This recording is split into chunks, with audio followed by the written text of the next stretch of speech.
everyone. I'm Linda Nickell, and welcome to the Happiness Hour. Tonight, our guest is Kristy Adams. Kristy has lived in the New Jersey Pine Barrens her entire life and knows its quiet complexities intimately. This landscape isn't just something she photographs, it's home.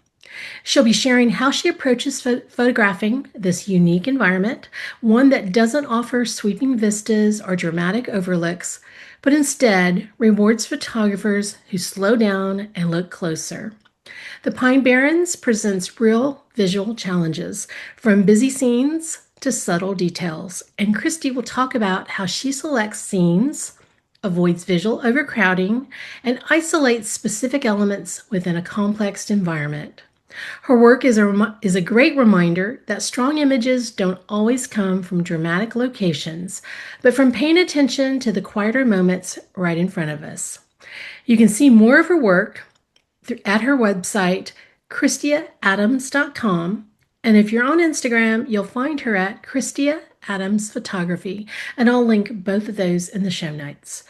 But in tonight's presentation, The Art of Seeing Small, photographing the New Jersey Pine Barrens.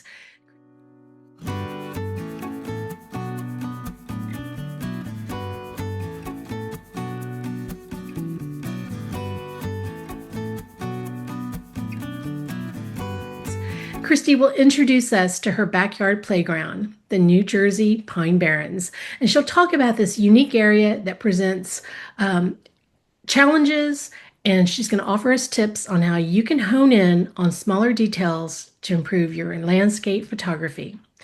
Kristy was a speaker, I guess, maybe a year ago, maybe 2 years ago, but this is her second appearance. So welcome back, Kristy.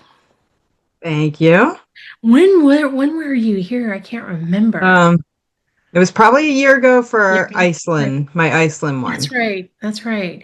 Yeah, so the reason Kristy's back is I don't know, a couple of sessions ago, we were talking about, Kristy did this presentation, and she said, no, I did it for a different group that I hosted, and I did not remember that. So I thought, y'all really need to hear this presentation. So I asked her if she'd come back, and she's back. So thank you for, I think you've updated your presentation with maybe some new photos to share with us tonight. And so I'm excited because I thought the first one was wonderful. So I'm thrilled that you're back. So I have a few new photos, and I did it a little different since it is on YouTube. Yeah. So you can watch the other one if you want to see. Yes. There's some repeats, but did it a little differently. So that's right. All right. I'm gonna give you the screen if you want to go ahead and start. Yep. I'm Kristy Adams, like Linda said, and I've lived in the Pine Barrens my entire life. I still find it challenging every time I go out to photograph because it's just so busy, and there's fallen logs all over the place. There's a lot of growth, and it's sometimes hard to isolate compositions within the entire scene. And as long as I've been doing this, I still I'll go out and I'll look at a scene and be like, I don't know what to photograph here. So this picture is from a cedar swamp that, as most people who know me know, that's my favorite spots to photograph are cedar swamps. I love the sphagnum moss and the tall cedar trees in the water. I used to be really jealous of people that lived near these stunning vistas and landscapes, and then I'd go out in the woods and be like, what do I photograph here? But the more I photograph in the Pine Barrens, the more I realize how special it really is. And there's a lot of small landscapes and birds and plants, and there really is not a lack of things to photograph in the Pine Barrens. So I thought I'd give you a little bit of facts about the area. If you're not from New Jersey, you probably haven't heard of the Pine Barrens. there's a lot of mythology to it. So we have had a lot of TV shows and movies that have filmed there. We have the Jersey Devil that some people might have heard of. Pine Barrens is also known for one of its big things, mythology around it is that's where the mafia dumps their bodies, because it's a nice place between Philadelphia and New York, but it's not too far from either place, and it's very desolate. But the Pine Barrens makes up about 22% of New Jersey's total land area, which is pretty amazing when it's the most densely populated state, and we have this huge area of just desolate, almost wilderness. There are towns dotted throughout it, and there's pockets that are a little more populated, but for the most part, it's pretty rural. It's the largest open space on the eastern seaboard between Boston and Richmond. And it lies in the most concentrated highway, railway, and air traffic corridors between New York City and Philadelphia. So in the 1960s, there was a push to build a jet port in the Pine Barrens, and luckily the environmentalists and the Department of Defense and the farmers, they all banded together and shot it down, because that would have just decimated the area. And then in 1978, due to that project and the threat of building that kind of project in the Pine Barrens, the Congress passed legislation in 1978 to designate 1.1 million acres for the Pinelands National Reserve. So I'm sorry, I still have a little bit of cold, so I might be clearing my throat and coughing a little bit.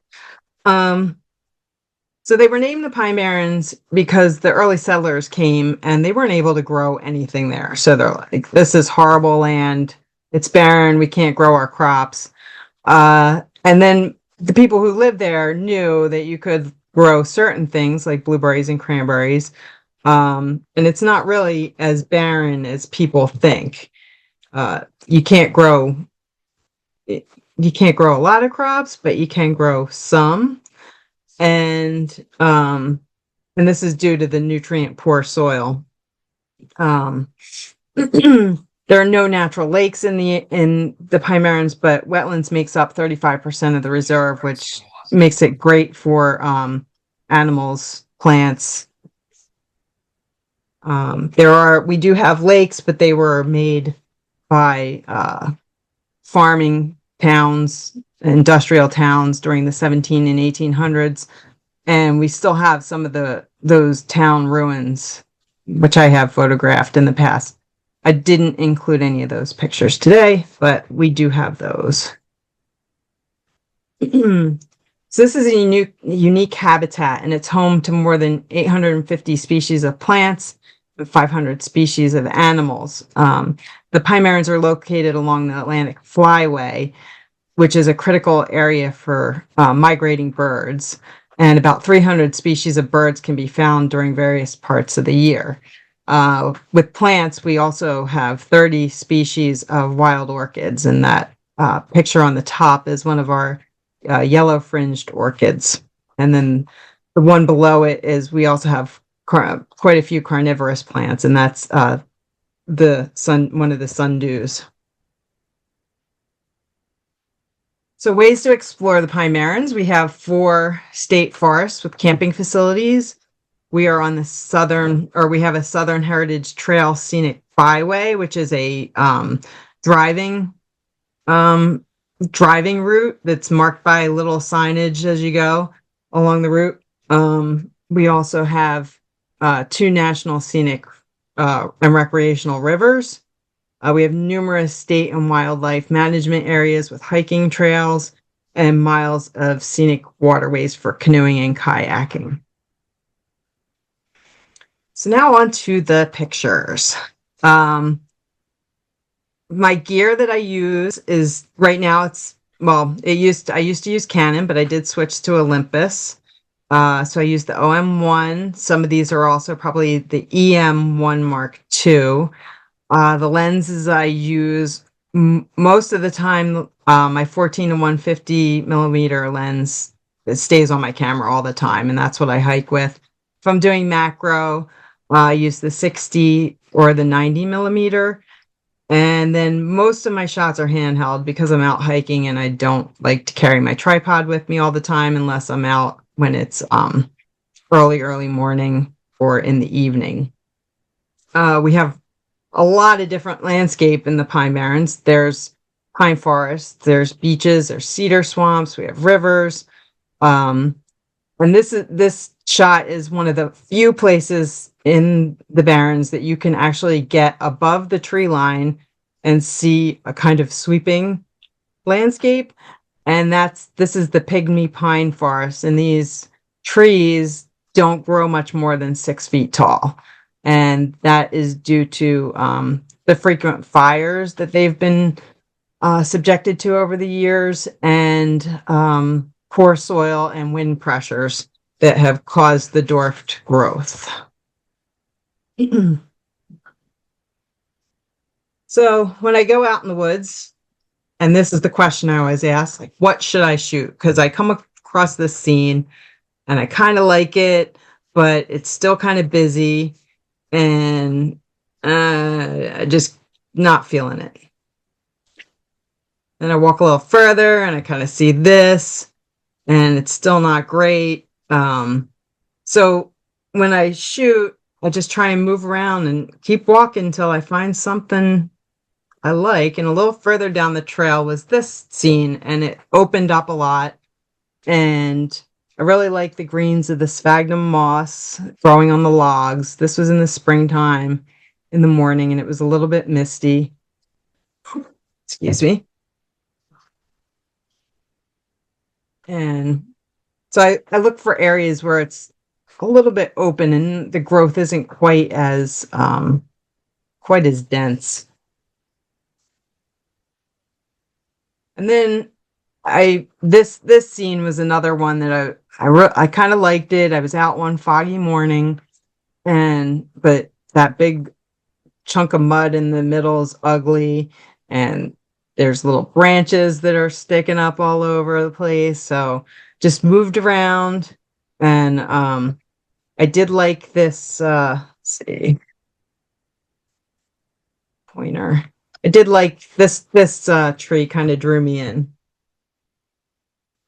So then I came up with this one and moved in closer for this tree, and I made it black and white because it the color wasn't that great, and I thought it was more of an impact in black and white for this image.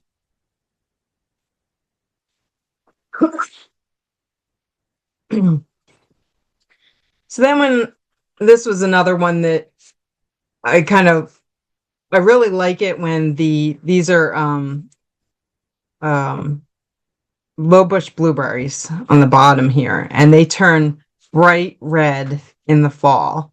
And if you can get the light right, I've seen even better pictures and I have to work on getting that, where the sun's coming through and they're just lighting up those blueberries against the green pines. But I had to move around quite a bit to find a shot where the blueberries stick out enough to show up really well against those pines, because the pines are sometimes spaced so close together that you just don't get the good undergrowth. And this is the same low bush blueberries against the pines in the spring. You get the nice bright greens, and it was a foggy, misty morning. Again, this one, I wasn't as thrilled with these are also low bush blueberries around the pines. The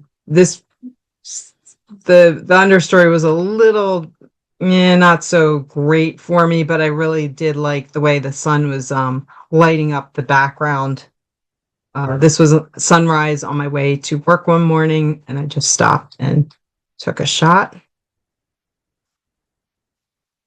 And this is again in the cedar swamps, and again, not one of my best ones because you see all the debris that's around in the water and around the pine or cedars. But I still like the greens of the sphagnum moss.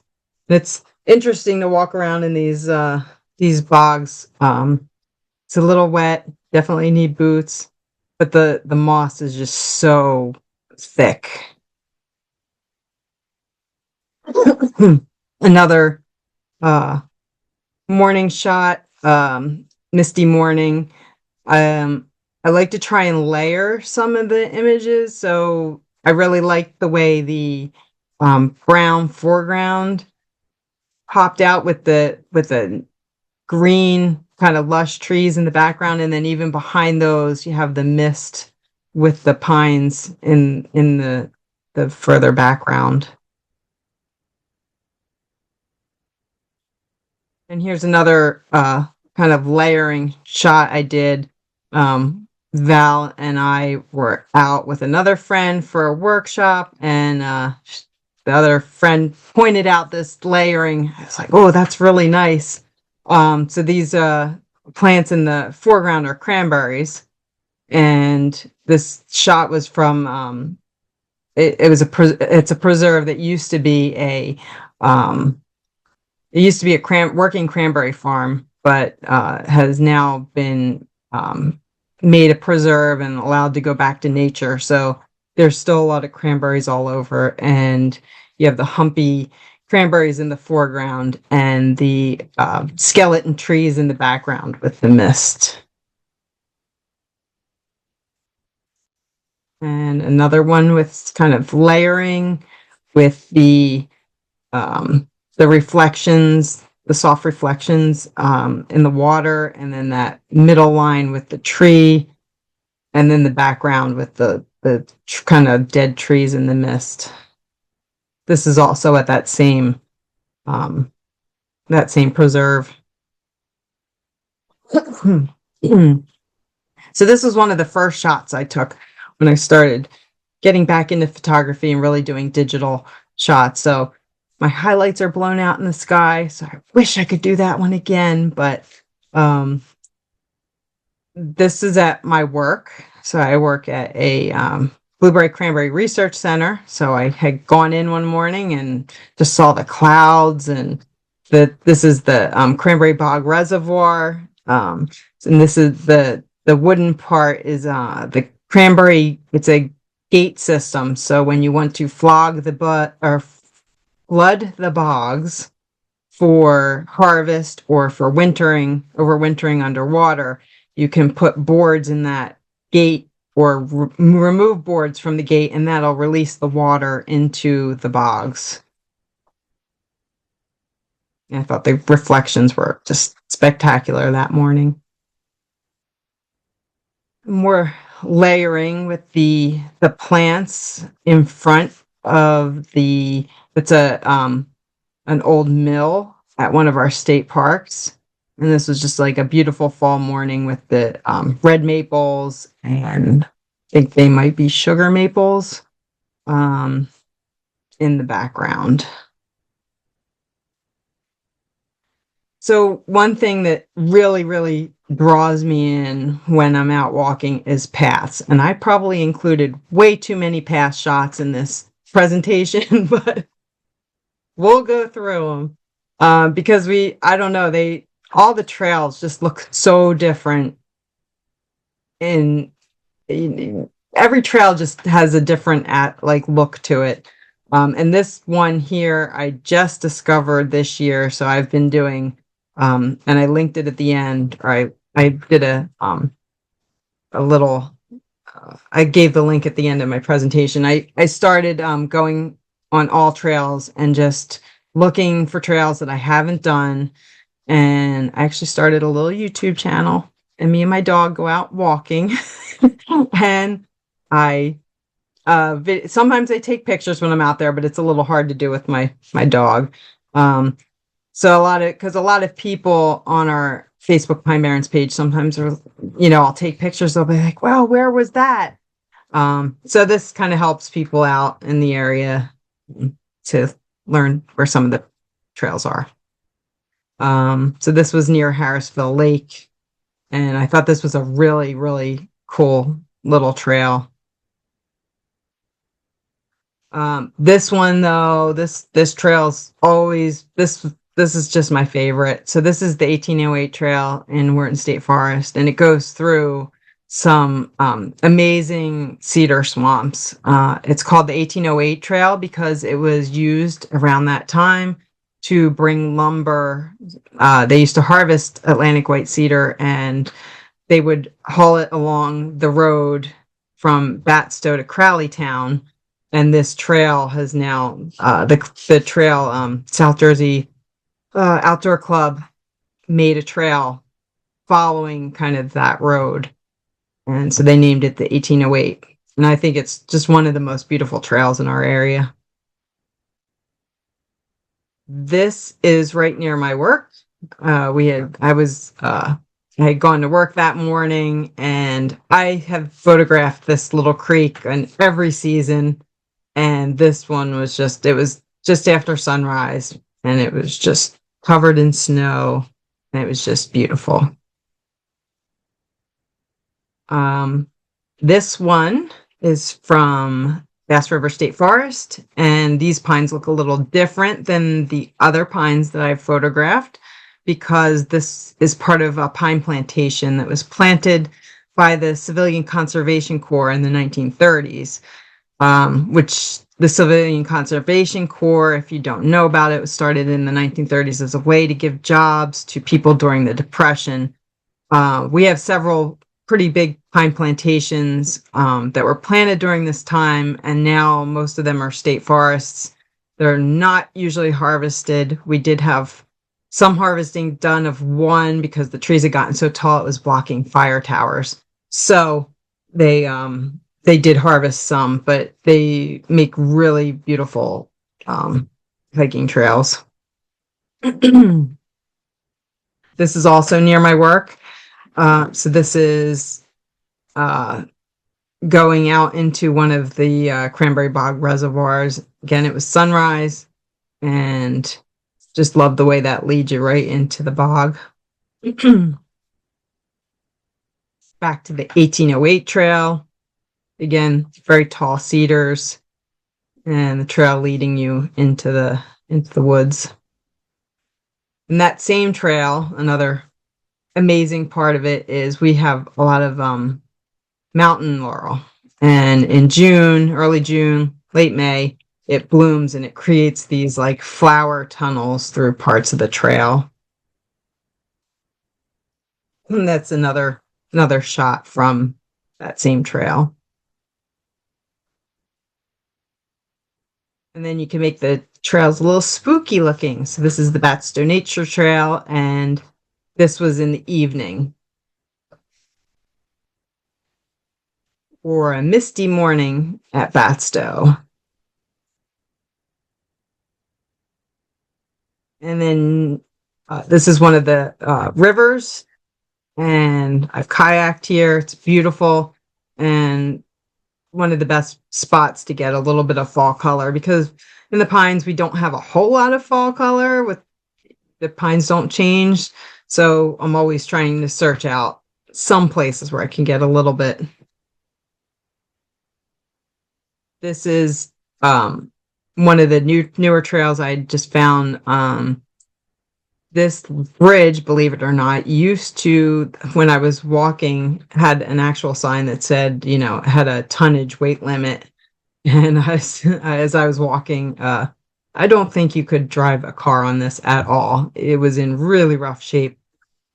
But this leads to one of the old towns called Martha, there was a furnace there. And there's not much left of the town now. It's just there's a pile of rubble and some shallows where the basements were from the houses, and you can tell there's a lot of clearing, but it's a neat place to hike, and I like it when you come across these cool little bridges out in the middle of nowhere. You'll just be hiking and find the ruins. This is that same trail. And another one in another area of the pines, a little bit north, and here you get the cool tree roots sticking up through the ground.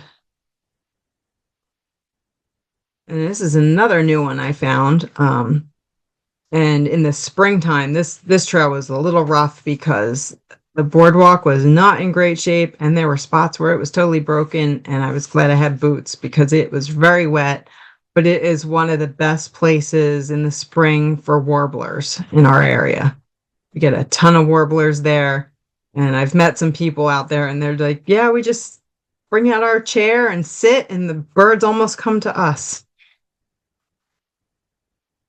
So, and then another thing I do when I'm out there is I try and find like elements that might stand out a little bit. So this, I like the way this little tree stuck up against all those big, huge cedars, and with the moss on the bottom.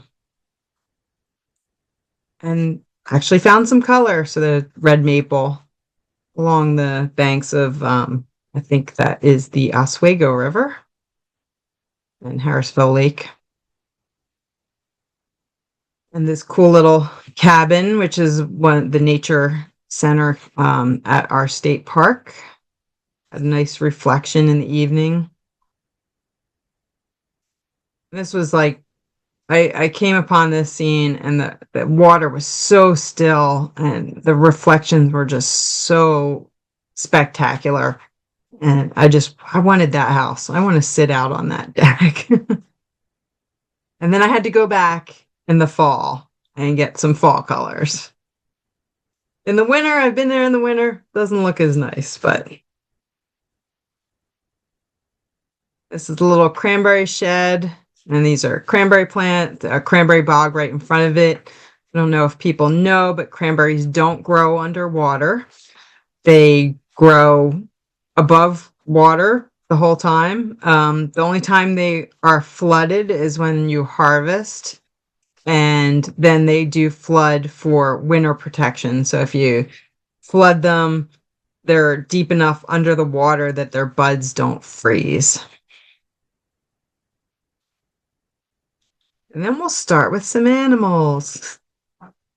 So there's a lot of different animals that live in the Pine Barrens. And this one, Ebonby Forsyth National Wildlife Refuge is a great place to get bird shots. It's like an 8-mile looping drive. So you don't even have to get out of the car. You can just drive and shoot. And I came upon this great blue heron in the mist. We got snakes. This is the drama noodle, the hognose snake. So if you mess with him too much, he pretends like he's a cobra. And if you mess with him more, he flops over and plays dead. We have box turtles. These were taken in my yard.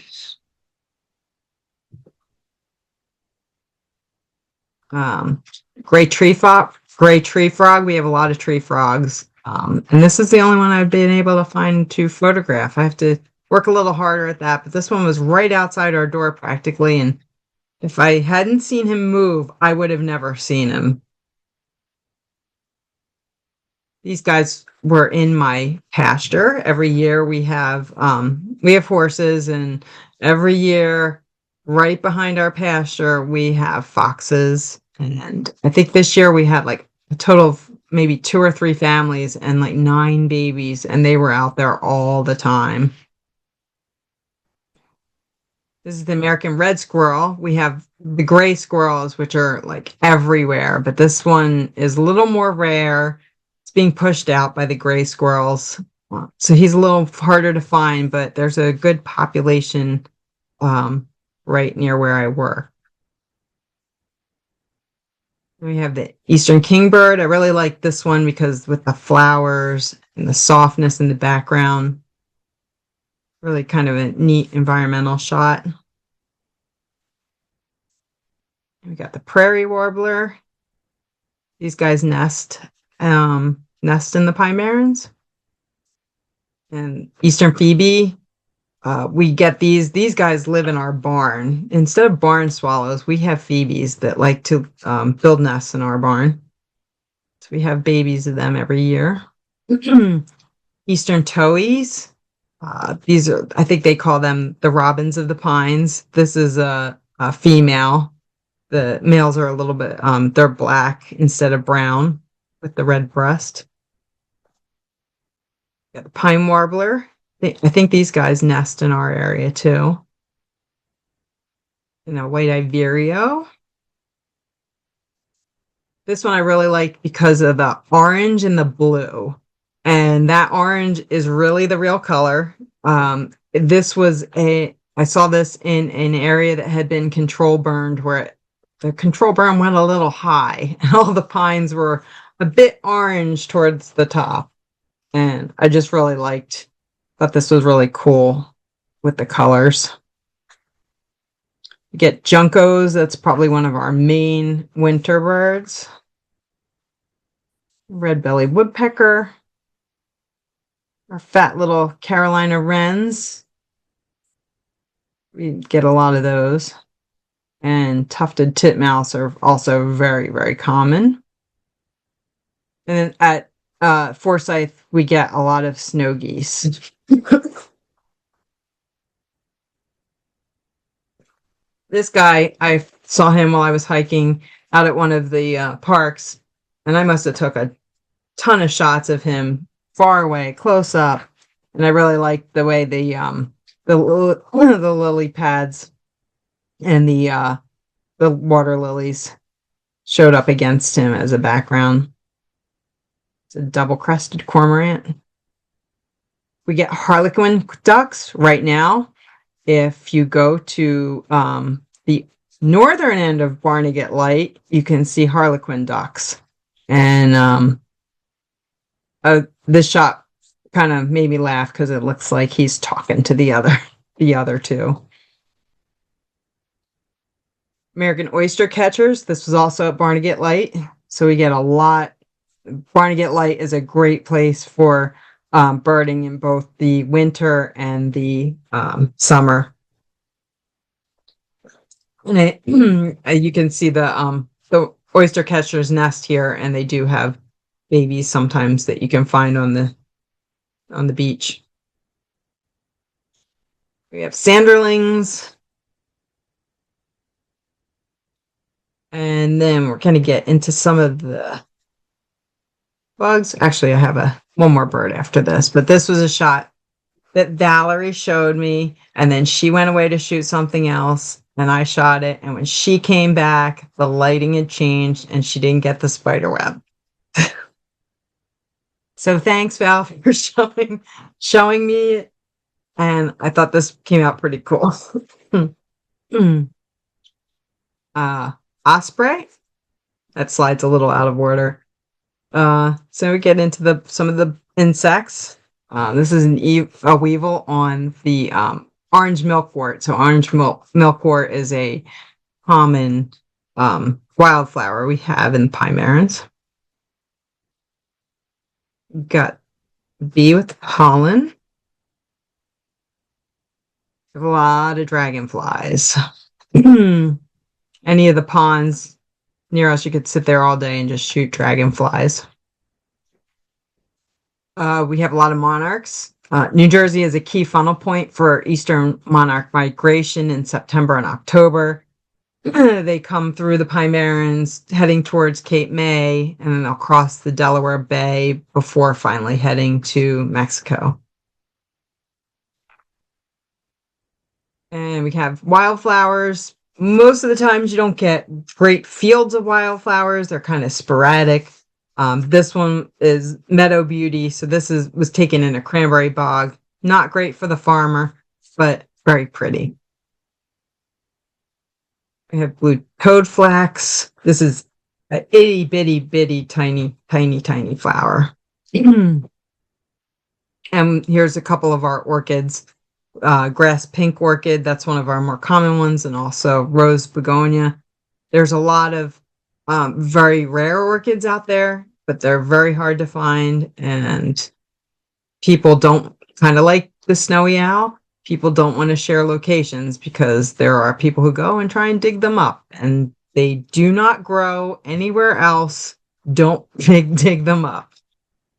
We have fringed orchids. So we have the white fringed, the yellow fringed, and there is like a kind of an in between. That's they're when they're found together, they can actually crossbreed.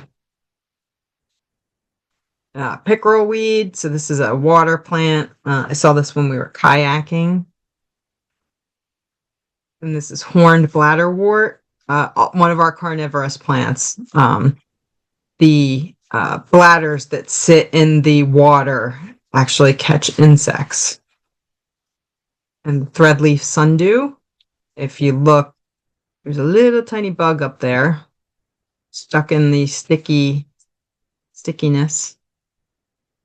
We have the spatulate leaf sundew, and almost looks like a Venus flytrap kind of plant. And these are really tiny. You really have to get kind of very close to the ground to see them. We have the British soldier lichens. So they're kind of cool, and they have those red tops. That's why they call them British soldiers. And that is my presentation. So I hope I gave you a little insight into the place that I live and work and grew up. And a lot of people don't know that this is in New Jersey, because when most people think of New Jersey, you think New York City, very populated, very industrial, but South Jersey is a whole different place. There's a lot of farms, rural areas, and it's a great place to live and a fun place to photograph. So if you're ever in this area, look me up, and we can go out and do some hiking and photographing. Okay. I was not expecting you to finish right there. I was like, oh, more. Oh, sorry. No. It was Yeah, great.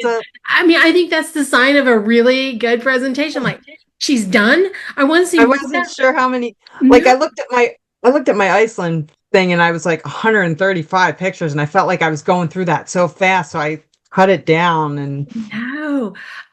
You know, okay, let me there was one question in there that I caught, and it was it was from Kathy, and her question was, are there very many snakes in the bogs? um yes and no. So we only have one poisonous snake, or venomous, sorry.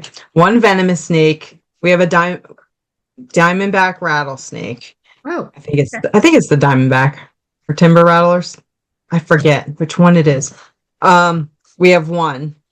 And I actually saw that one in a bog once. So they're very the venomous the rattlers are very localized. They're not in very many spots. All the rest of them are non-venomous, and they're pretty docile. So, no. um, so okay. I'm scrolling through. You definitely need to take a look at these comments in the chat. There's some really nice comments for you. Can we talk about the snow picture? Because I think that really got it wasn't I think my jaw dropped. You couldn't see me, but I was like, "Oh, that was gorgeous." And then all the comments started flooding about that photo, about how beautiful it was. Thank you. Wow. That was amazing. So my comment is, I don't think I have ever wanted to visit New Jersey so much than I do after this presentation. So I'm so glad that we're friends outside of Zoom, so that I can Yeah. invite myself. So amazing photos. Yeah, you only saw the populated part. Yeah. Which was nice. It was nice. And we were there for a different reason, but I would not mind being on some of these flower trails. My question was, this is all selfish now. When do your wildflowers come? You called it Um, the they beauty. start like we get lady slippers occasionally in the like April. Okay. They're very like they're a little tough to, there's a pocket of them right at my work. So I know where they are there. But then they go through, like you get different ones and they go all the way through. Like this last one was taken in October. So they go from like April to October. Yeah. They're a little tough to find sometimes. Like we don't have bluebonnet fields like you guys have. Um, Well, yeah. Well, we but have to they're have we have to have something here in Texas, so give us that. Um, okay, we have good barbecue and we do have good Mexican food, so we do have things. But yeah, the flower tunnels, I think that's what you called them. Those. that's in that's in like late May. Okay. I'm asking these questions, but people like Lisa Izzy's like, I may be adding this to my list. And Trish Ziegler's in here saying road trip Linda. And I'm like, perhaps, perhaps. Yeah, these, wow, great photos, great presentation. I am so proud of myself for saying, Kristy, come and do the Pine Barrens for us because this is a completely different group that gets to listen to what you have to say about where you live and what you love about where you live.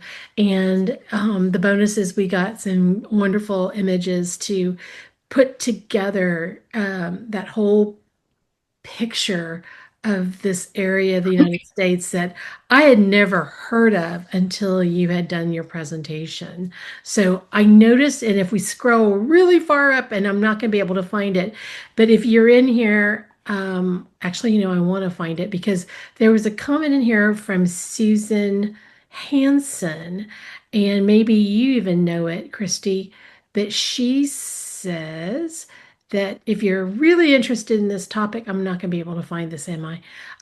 There was a book written by, I'm stalling because, okay, here it is. Look John at this. McPhee. Yeah, John Yeah, it's very McPhee's book, famous. The Yeah. Pine Barrens. So anyway, there's just more to it. Now, I know that you list you know what? I should have asked you to take your screen down, but let me Um, do that. But real quick, your YouTube channel is called Exploring New Jersey and Beyond. So somebody has said, hey, I wonder if she'll share her um, YouTube channel. So thank you for doing that. Let me ask you to take your screen down and let's scan through here really quickly to see if there's any other photos or any other questions. And I oh, guess I should have put there I are. guess I should have put more pictures on. I went through that pretty fast. No, but it's well, I don't want to say this out loud, but I might go part two, Pine Barrens, and give you a little bit of time to get some more photos. So Leroy's questions. Oh, I was like Leroy. Leroy in oh gosh, Albuquerque. They're in New Mexico. His question is, what is your elevation, and do you have a favorite season? Elevation is like sea level. I mean, Oh, it's like it's very low. okay. Um, Is it and is it flat there? it's It- very flat. okay. There's a couple spots where you can get kind of high, like that one the very first one where you're above the pygmy pines. Mhm. Um, that one's a little bit of a hill. I don't know how high Okay. it is, but maybe 100 feet. Oh, Not okay. not very high. Not too Um, challenging. no, no. Most everything your biggest problem is watching the roots on the ground so you don't trip. Yeah. Um, and what Which was it? My favorite spot? no, do Oh, you have a favorite season? oh, favorite season. Um, Probably the spring or the fall.